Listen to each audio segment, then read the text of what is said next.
So our box is 12 3/4 inches, and then 21 inches long, and the halfway point at 10.5 inches.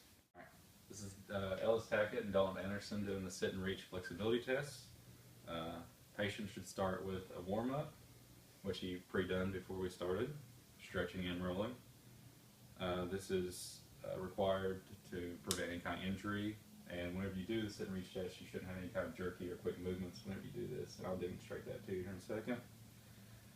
The client will sit without shoes, feet against the box, flat against the box, and your feet will be 2 centimeters apart away from each other.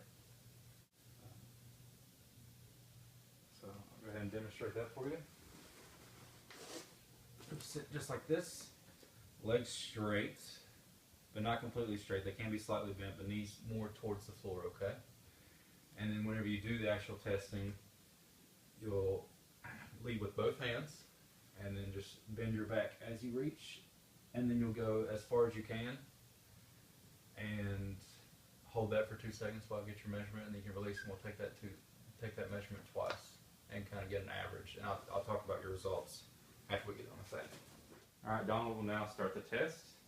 So Donald, whenever you go to reach, to make the test a little bit easier, you'll exhale and kind of drop your arms down between your head and reach as far as you can. Hold for 2 seconds, feet nice against the box like you are.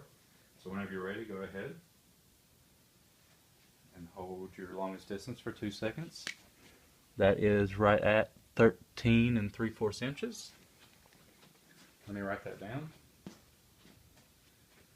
Alright, and then Donald, take a little small break there.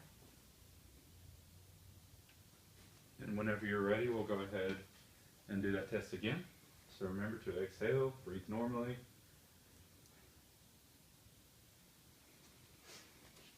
And this time you're right at 14 1/4 inches. Alright, so looking back now, you had your first measurement at 13 3/4 inches, your second measurement at 14 1/4 inches. The sum of that is right at 14 inches. So looking at the YMCA sit reach table for that, that puts you at the 30th percentile for the sit and reach test. That's below average. So my recommendation would be to get on a stretching program for stretching your hamstrings, your quads, and your IT band, just a lower body stretching program. Continue to roll out on the foam roller to break any kind of fluid or anything that might be in there.